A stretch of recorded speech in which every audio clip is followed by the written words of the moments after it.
Walang epekto ang rekomendasyon ng NBI sa impeachment ng pangalawang Pangulo.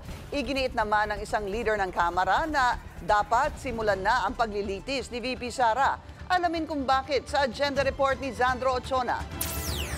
Hindi apektado ang impeachment matapos maglabas ng rekomendasyon ng NBI para makasuhan si Vice President Sara Duterte ng grave threats at inciting to sedition matapos niya umanong pagbantaan ng Pangulo, ang First Lady at ang Speaker. Ito ang tingin ni Senate President Chis Escudero. Sa katunayan, maaari pa raw na magsabay ang mga pagdinig dahil posibleng parehong mga dokumento at mga witness ang gagamitin sa parehong paglilitis. An impeachment court, like any court, is a passive body.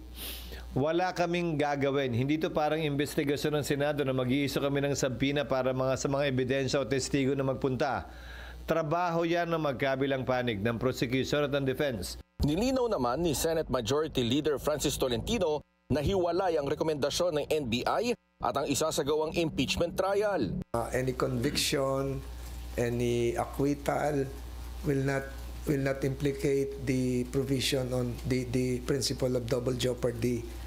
Even if you're acquitted, a case can be filed against you. Even if you're convicted and removed from office, a criminal or civil case can be filed against you. Sang-ayon naman sa pananaw na ito si ACT Teachers Party List Representative Franz Castro.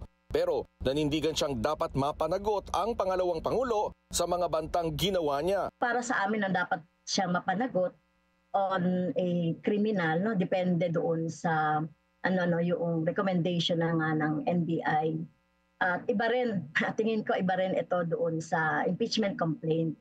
So ito criminal, yun namang impeachment ay pagpapanagot ng accountability as public official. Tingin pa niya, posibleng mapalakas ng rekomendasyon ng NBI ang impeachment. Pero syempre, ang prosecutors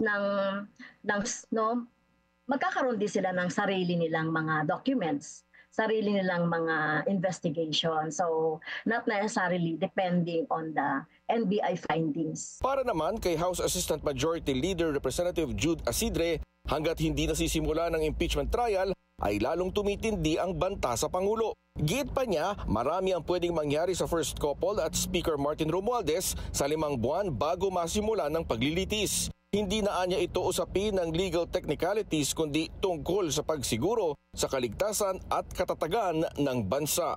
Para sa agenda, Zandro Ochona, Billionario News Channel.